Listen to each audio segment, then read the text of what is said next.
오늘 매일 그대와 3부 초대석에는 실로암 카이로프랙틱 송하창 원장님 모시고 함께 이야기 나누는 시간 가져보겠습니다. 원장님 안녕하세요. 네, 처음 뵙겠습니다. 네, 이 더운 텍사스 여름 잘 보내고 계신가요? 뭐 사무실에만 있으니까 시원하게 보내고 있습니다. 그러실 것 같아요. 그리고 좀 올해가 유난히 비도 많이 오고 여름인데 좀 시원한 것 같기도 해요. 그렇지 않나요? 예, 네. 텍사스가 점점 시원해지는 것 같아요. 좋은 거겠죠. 예, 계절도 좀 사계절이 좀 더 생기는 것 같고. 맞아요. 원장님 그러면 텍사스에 여기서 사신 지 오래 되셨나요? 97년부터 살았으니까 이제 20년 네. 돼가는 거네요. 네. 20년 지났나 보네요. 처음에 5월 달에 왔으니까. 예. 그러시구나. 예. 진짜 원장님 20년 사신 경험으로 이 텍사스 여름이 점점 시원해지고 있다고 하시는데 좋은 거죠 뭐. 사계절도 분명해지고. 날씨도 좋아지고. 예. 네, 그렇습니다. 원장님 오랜만에 나오셨는데요. 오늘은 저희 초대석에서 어떤 이야기 한번 나눠볼까요? 오늘은 교통사고에 대해서 치료와 보상에 관한 전반적인 문제를 한번 말씀드리려고 합니다. 다들 뭐 잘 아시는 것 같지만 네. 대충 아시고 서로 간에 조언을 하기 때문에 잘못된 정보도 많이 가지고 계시고 저는 잘 몰라요. 아예 잘못된 정보도 없어요. 보통은 사고를 한두 번 나보신 분이 네. 지인들이 사고가 나시면 잘못된 정보를 조언을 주시죠. 꼭 잘못된 정보는 아닌데 네. 가끔 이제 정확하지 않은 정보를 받고 네. 병원에 찾아오셔서 네. 이런저런 말씀을 하시는 경우도 있고 해서 그래서 우리 삶에서 정말 꼭 알아두어야 할 유용한 그런 정보잖아요. 예, 사고가 안 나시면 좋겠지만 혹시라도 사고가 날 수 있으니까 알아두시면 도움이 되지 않을까 해서. 그리고 그 원장님이 하시는 그 카이로프랙틱 그 클리닉에도 사고로 오시는 분들이 많으시죠? 교통사고로. 예, 주로 교통사고 환자가 저희의 주된 비즈니스라고 할 수 있죠. 그러시구나. 예. 네. 그래서 원장님께서 아마 이 교통사고에 관해서 뭐 환자 치료 방법뿐만 아니라 뭐 보험적인 일까지도 많이 잘 아실 것 같습니다. 그래서 오늘 이 교통사고의 치료와 보상에 관한 이야기 나눠주신다고 하는데요. 예. 그러면 먼저 교통사고 발생 시 운전자가 가장 먼저 알아야 할 사항이 어떤 게 있을까요? 뭐 일반적인 거는 다 알고 계시니까 가장 중요한 거는 누구의 잘못인가를 가리는 게 제일 중요한데요. 사실 사고가 나면 그 당시에 이제 경황이 없으시니까 그걸 잘 못하세요. 그래서 보통은 경찰관이나 아니면 그 변호사 사무실에서 좀 도움을 주지 않을까 생각하시는데 그 사고 현장에 경찰관이나 그 변호사 사무실 변호사님이나 직원분들이 없었기 때문에 나중에는 도움을 줄 수가 없어요. 그렇죠. 그래서 누가 봐도 상대방의 잘못한 것이라고 할 수 있는 사고, 예를 들어서 뒤에서 받쳤다거나 뭐 스탑 사인이 있는 데서 튀어나와서 받았다거나 그런 경우를 제외하고 예를 들어서 내가 파란 신호에 직진하고 있는데 반대쪽에서 좌회전을 하다가 부딪혔다. 그런 경우에는 제일 중요한 게 그 증인 확보하시는 게 제일 중요해요. 보통 미국 분들은 지나가다가 좀 도와주신다고 얘기를 하면 그때 그분의 인포메이션을 정확하게 받아두시는 게 중요해요. 증인 확보. 예, 왜냐하면 나는 파란불에 갔다 얘기하는데 상대방도 나도 파란 에로에 갔다 이렇게 얘기할 수도 있거든요. 그러면 한국처럼 그 CCTV 같은 게 잘 돼 있지 않기 때문에 그거를 CCTV를 가릴 수가 없어요. 그렇겠네요. 예, 그래서 결국은 그런 경우에는 나중에 뭐 변호사님들이 도와주지 않을까 하지만 변호사님들이 그런 걸 도와줄 수 있는 그 여력이라든가 상황이 안 되고 보험회사끼리 판단해서 이 소송에서 그 누가 잘못인가 가려낼 수 있는 상황이 되면 보험회사들끼리 그 합의해서 결론이 나는 거고 보통 이런 경우는 대부분 자기 보험을 자기가 쓰는 쌍방과실로 가는 경우가 많죠. 그렇기 때문에 그 증인 확보가 제일 중요해요. 증인 확보가 중요하다. 상대방이 그 피해를 입은 사람이 본인이 잘못했다고 시인을 하면 괜찮을 텐데 시인을 했어도 그 자리에서 어떤 그 녹음을 하신다든가 아니면 뭐 텍스트를 받으신다든가 그런 경우가 증거가 있어야겠네요. 왜냐하면 뭐 그 자리에서 내가 잘못했다고 얘기해놓고 나중에 본인 보험회사에다가는 내가 잘못을 안 했다고 얘기하는 경우가 되게 많아요. 그렇구나. 예. 그래서 어떤 분 같은 경우는 차가 부딪혔는데 미안하다고 그 트래픽이 막히니까 차를 좀 빼자고 그래서 뺐는데 나중에는 이제 그분 보험회사에다가 그 저희 환자분이 레인 체인지 하시다가 자기를 받았다.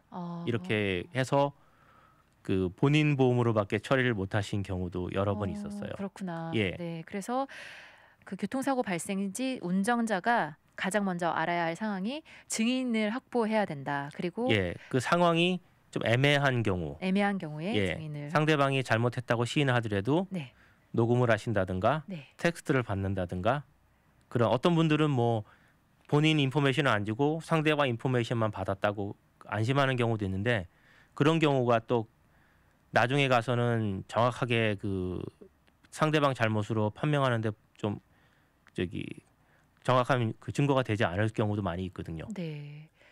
그래서 괜찮은 증거는 그 녹음을 하거나 텍스트를 받거나 본인이 잘못했다 그러면 어떤 경우는 뭐 내가 너에게 이메일을 보내줄까 텍스트 해줄까 그랬는데도 괜찮다고 그러고 오시는 분들도 계세요. 근데 물론 대부분 분들은 뭐 정직하시니까 나중에도 그렇게 하시지만 사람 마음이라는 게 또 시간이 지나면 바뀔 수가 있으니까 그렇죠. 그런 경우는 정확하게 그 문서화 시켜서 남겨놓으시는 게 좋죠. 그래서 제일 좋은 거는 증인을 확보하시는 게 제일 좋아요.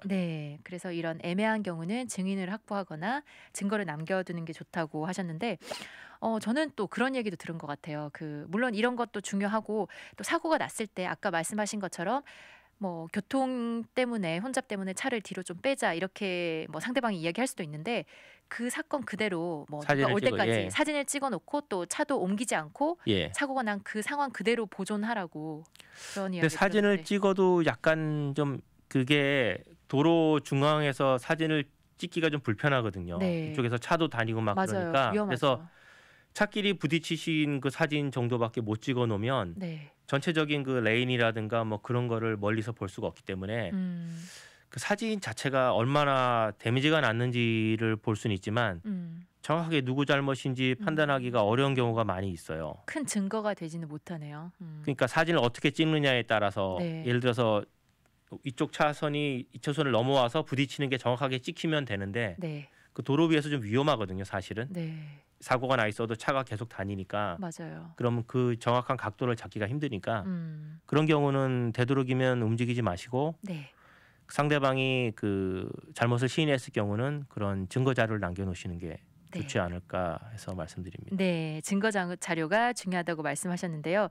그러면 이 보험 처리가 또 대부분 사고에 해당되는데 보험 처리가 어떤 방식으로 이루어지죠? 보험 처리를 할 때는 첫 번째는 이제 가해자와 피해자를 구분하는 게 제일 중요한데요. 대부분의 사고는 사람이 얼마나 많이 포함되어 있든 상관없이 가해자는 무조건 한 명이에요.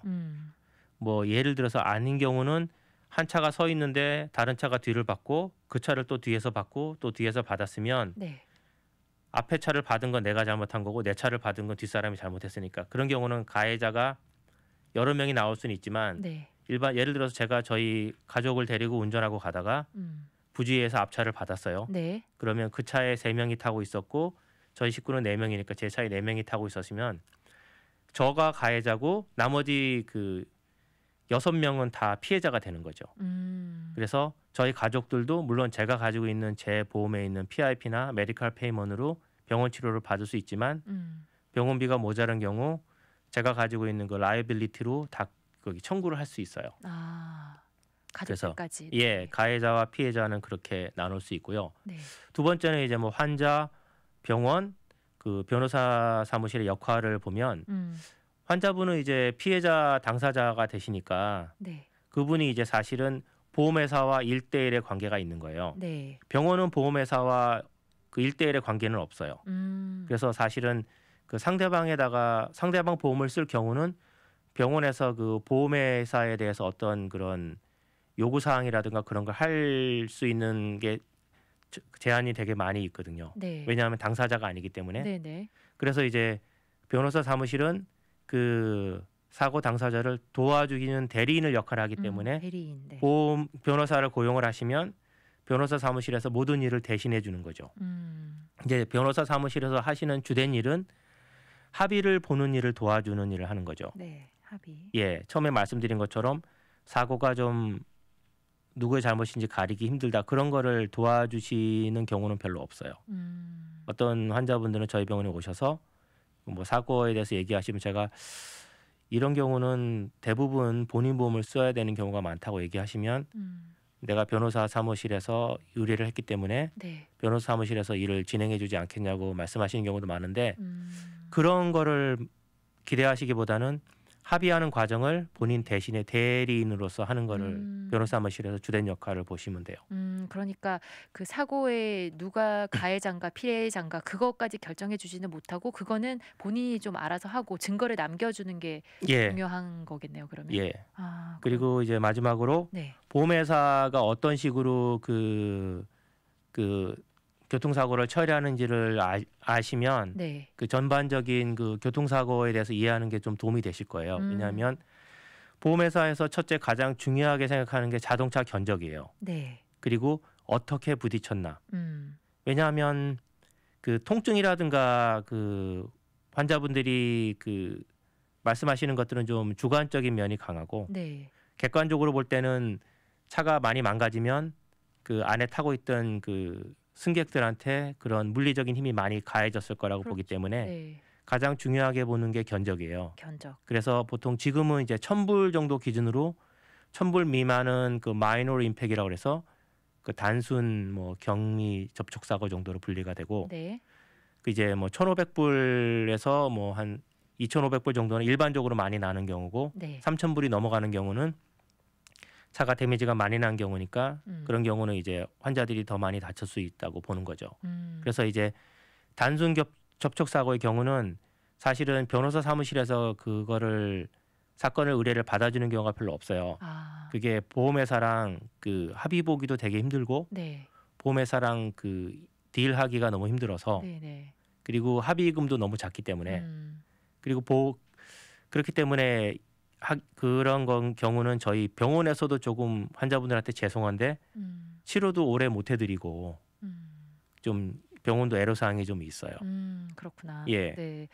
그래서 보험사가 가장 이렇게 보는 거는 견적을 보고 예. 또 어떻게 부딪혔나 이거를 예를 들어서 견적이 많이 나왔는데 네. 옆에서 이렇게 긁고 지나간 경우는 네. 앞뒤 문도 다 갈아야 되고 옆에를 갈아야 되지만 실질적으로 충격은 많이 없었던 경우고요. 그렇죠. 그런 경우는 견적은 많이 나왔지만 그 보험회사에서 볼 때는 그 아주 심각한 사고라고 생각하지 않는 거죠. 네. 그리고 또 하나는 비싼 차들은 범퍼만 갈아도 몇천 불씩 나오거든요. 맞아요. 그러니까 차의 종류라든가 연식 같은 것도 좀 고려해 볼 수 있어요. 예를 들어서 뭐 15년 된 차가 폐차가 나도 1,500불, 2,000불밖에 안 나오거든요. 네. 그런 경우는 이제 거기서 이제 차 사진도 많이 봐요. 음. 저희가 견적을 중요하게 생각하는 이유는 보험회사에서 그거를 다 알고 있거든요. 그래서 만약에 그 보험회사의 그 교통사고의 합의 절차가 치료가 끝나고 모든 서류가 보험회사로 들어가면 네. 보험회사에서 그거를 리뷰를 해서 변호사가 있으면 변호사님께 아니면 변호사가 없으면 환자분께 그 합의금에 대해서 요청이 들어오면 뭐 한 두세 번 정도 서로 절충을 하다가 네. 합의를 보면 그 사건이 마무리가 되는 거고요. 합의를 못 보는 경우는 법정으로 가야 되거든요. 와. 그럼 이제 법정에 가면 가장 먼저 하는 일이 그 코트에다가 그 사진, 자동차 망가진 사진을 올려놔요. 아. 왜냐하면 배심원들이 있는 경우는 배심원들도 봐야 되고 네. 판사도 봐야 되니까. 그래서 뭐 그냥 일반적인 상식으로 봤을 때 저 정도면 차가 많이 망가졌으니까 사람들이 많이 다쳤겠다. 뭐 배심원들도 똑같은 저희랑 같은 입장이니까. 네. 그렇게 된 경우는 이제 보험회사에서는 좀 더 적극적으로 합의를 보려고 하는 거고요. 네. 말씀드린 것처럼 범퍼만 살짝 찌그러졌다든가 뭐 스크래치 정도 난 거는 법정은 물론 가진 않겠지만 가도 네. 누가 봐도 저 정도면은 다칠 것 같지 않은데 그러면 이제 보험회사가 이길 확률이 많기 때문에 보험회사에서 좀 더 강력하게 그런 그 단순한 그 작은 사고에 대해서는 좀 더 그 까다롭게 하는 경우가 많이 있죠. 그렇군요. 네. 아, 이렇게 원장님께서 그 교통사고 발생 시 운전자가 어떻게 해야 되는지 또 보험 처리가 어떻게 이루어지는지 설명해 주셨는데요. 저희 노래 듣고 와서요. 그러면 이 사고 당했을 때 또 치료 어떻게 하는지 그 이야기도 해주셨으면 좋겠습니다. 오늘 매일 그대와 3부 초대석에서는요. 실로암 카이로프랙틱 송하창 원장님과 함께 교통사고의 치료와 보상이라는 주제로 함께 이야기 나누고 있습니다. 우리 채팅창에서도요. 청취자분들께서 이런저런 이야기 나눠주셨어요. 7713님. 보통 당황하면 이 사진 찍는 것도 있는 것이 다반사인 것 같아요 하셨는데 진짜 그런 것 같아요. 그리고 7962님은요. 보험회사랑 합의 본다는 것이 아쉽네요. 내 돈 낸 것인데 이렇게 이야기하셨고요. 근데 사고는 안 나는 게 제일 좋은 것 같아요, 원장님. 그렇죠? 그렇죠. 예. 네. 저희 이런저런 이야기 나눠봤는데 그렇다면 이 원장님의 전문 분야인 치료 방법, 이 어떤 치료를 교통사고 후에는 받는 게 좋은지 좀 이야기 좀 해주세요. 예, 오늘은 치료도 이제 교통사고에 관계된 치료를 말씀드리는 거니까 네. 먼저 치료 받으실 때 유의사항에 대해서 말씀드리면 네. 교통사고 치료에 제일 문제가 되는 게 그 레이 트리먼, 그러니까 사고 나서 첫 번째 치료 받는 게 너무 늦어지는 경우는 문제가 될 수 있어요. 보험회사에서 볼 때는 이 사람이 별로 아프지 않다 하고 생각할 그렇게 결론 지을 경우가 많거든요. 그래서 보통은 열흘 정도를 저희가 제가 하는 얘기는 아니고 저희가 학회 같은 데 가면 얘기해 주는 게 열흘 정도, 2주를 넘기면 좀 곤란하고 근데 대부분은 사고가 나서 이것저것 처리하시다 보면 2주 후에 3주 후에 오시는 분들도 많이 있거든요. 네. 물론 그런 분들도 치료를 받는데 큰 문제는 없지만 네. 나중에 이제 그 합의 보시고 하실 때 좀 문제가 발생할 수도 있고요. 또 두 번째는 갭 트리먼, 그러니까 치료 받는 중간에 한국을 가신다거나 아니면 비즈니스 때문에 여행을 아니면 가족 여행을 가신다거나 해서 네. 일주일 정도는 상관없겠지만 2, 3주가 빠지는 경우는 네. 또 문제가 될 수 있어요. 중간에 치료가 비잖아요. 네. 그래서 예를 들어서 미국 내에서 왔다 갔다 하시는 경우는 2주 이렇게 가시는 경우가 없지만 한국을 가시는 경우는 저희가 이제 환자분한테 말씀드리는 게 네. 한국에 가셔도 정형외과나 가서 물리치료를 하시고 영수증까지는 아니래도 치료 받았다는 기록은 가지고 오시라고 말씀을 드려요. 네. 중간에 그런 갭을 없애기 위해서. 네. 그 두 가지는 좀 주의하시는 게 좋아요. 그래서 네. 클레임 넘버가 아직 안 나오고 사고 처리가 아직 좀 진행이 안 돼 있어도 일단 병원을 먼저 찾아가셔서 네. 치료를 시작하시고 나중에 그런 절차를 하셔도 늦진 않으니까 그게 가장 중요한 거고요. 네, 그러니까 치료받을 때 유의사항이 첫 치료는 한 열흘 정도 안에 하는 게 좋고 그리고 사고 나서 바로 하시는 게 제일 좋아요. 네, 사실은. 그리고 아프시면 보통 사고가 크게 난 경우는 경찰이 와서 앰뷸런스도 불러주거든요. 네. 앰뷸런스가 오면 한국 분들은 저희 청취자분들은 대부분 잘 안 가시려고 그러시는데 비용 때문에? 비용 문제도 있고 가면 좀 귀찮잖아요. 오래 있어야 돼요. 네네. 근데 본인이 많이 아픈 경우는 타고 가셔서 병원에 가셔서 사진도 찍으시고 초기 치료를 하시는 게 훨씬 더 사고의 측면으로 봐서는 더 도움이 된다고 할 수 있어요. 네, 그렇습니다. 또 어떤 것들이 있을까요? 두 번째는 이제 치료 기간에 대해서 말씀드리고 싶은데 어떤 분들은 치료를 얼마나 받을 수 있나요? 하고 물어보시는 분들 많은데 치료를 받으시는 거는 정해진 시간은 없어요.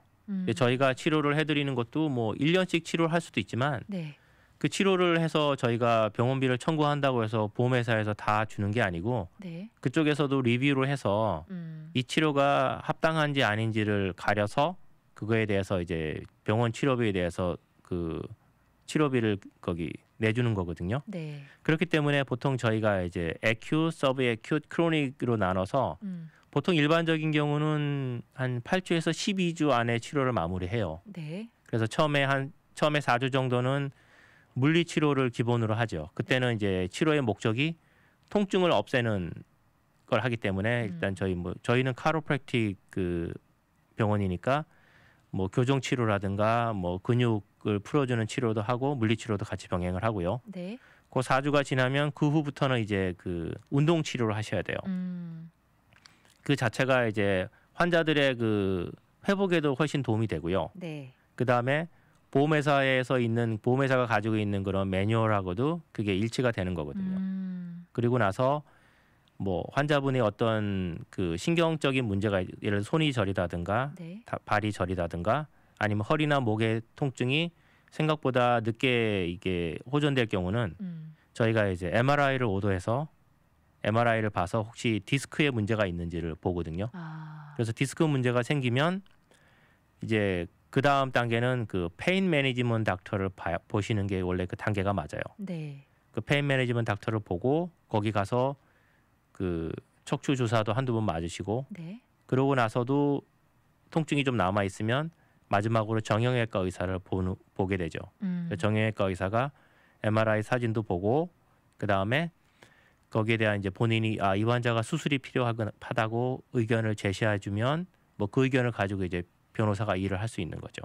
그렇구나. 그러니까 지금 설명해 주신 게 그 사고가 어느 정도 심하게 났냐, 이 몸 상태가 어떠냐에 따라서 이 치료 단계가 조금 더 많이 가야 될 수도 있고, 이렇게 조금만 하도 뭐 물리치료나 운동치료로 끝날 수도 있고 그런 거잖아요. 예를 들어서 MRI를 찍고 네. 페인 매니지먼트 닥터를 보고 정형외과 의사를 보면 그 치료 기간이 보통 6개월에서 뭐 1년까지도 갈 수 있거든요. 와, 네. 근데 뭐 그렇다고 그 중간에 계속 저희 카이로프랙틱 치료를 뭐 일주일에 3번씩 하는 건 아니고요. 네네.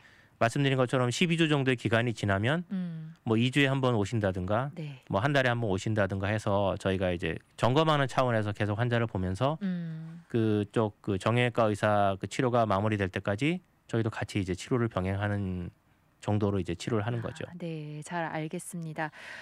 그러면요, 그 원장님, 사고 보상은 어떻게 이루어지는지 마지막으로 설명 좀 해주세요. 사고 보상은 실질적으로는 그 보험회사도 사실 어떤 시스템을 가지고 있거든요. 네. 그래서 보험회사의 시스템을 이해하시면 사고를 보상받는 거에 대해서 이해가 훨씬 편해요. 네. 예를 들어서 사고가 나서 그 사고에 대한 클레임이 들어가면 그쪽에서 보험 담당자가 정해지거든요. 그러면 보험 담당자가 정해지면 그 상대방 보험 그 가입자가 가지고 있는 그 팔리시 리밋이 있잖아요. 네. 예를 들어서 저희가 보통 보험을 살 때 라이빌리티에서 2만 5천, 5만, 뭐 5만, 10만 이렇게 돼 있는 게 앞에 부분은 한 명당 최대로 지급할 수 있는 금액이고요. 네. 뒤에 있는 그 금액은 사고 전체를 최대한 그 지급할 수 있는 금액이에요. 그러면 2만 5천, 5만인 경우는 한 명한테 최대로 지급할 수 있는 금액이 2만 5천 불이고 네. 그 만약에 그 차에 8명이 타고 있었으면 8명한테 최대한 지급할 수 있는 금액이 뒤에 있는 5만 불이 되는 거거든요. 네. 그러면 이제 그 어저스터가 그 사람이 가지고 있는 그 팔리시 리밋에서 일정 부분의 돈을 가지고 트러스트 어카운트에다 돈을 넣어놔요. 그 이유는 이미 클레임이 들어간 중간에 뭐 보험회사도 비즈니스니까 중간에 망한다든가 뱅크업을 한 경우는 네. 그 이미 클레임이 들어와 있는 경우에 대해서 지급을 해야 되기 때문에 그거를 손을 못 대는 트러스트 어카운트에 돈을 넣어놓거든요. 그러면 그 어저스트가 돈을 넣어놓을 때 그거를 이제 본인이 이건 얼마라고 넣는 건 아니고 네. 이미 그 프로그램에 돼 있는 컴퓨터에다가 그걸 입력을 하는 거죠. 차 견적이 3,000불이다. 네. 뭐 에어백이 터졌다. 뭐 이렇게 그러면 뭐 얼마 이렇게 해서 금액이 책정이 돼요. 네. 왜냐하면 2만 5천 불을 다 넣을 수 없는 이유는 보험회사도 나머지 돈을 가지고 돈을 운영해서 자기들도 자신들의 비용이 또 있어요. 이익을 창출해야지만 보험회사가 계속 이게 유지가 될 수 있기 때문에 네. 그래서 이제 그 한도 내에서 합의를 보는 거거든요. 그러니까 이제 근데 중간에 MRI를 찍었다고 넣으면 그게 또 한도가 또 올라가고 하면 이제 그 담당자가 가지고 운영할 수 있는 자금의 폭이 커지는 거죠. 그렇구나. 그러면 그 변호사 사무실에서 합의 볼 수 있는 금액이 더 많이 높아질 수 있는 거고요. 네, 잘 알겠습니다. 원장님, 이 채팅방에서도요.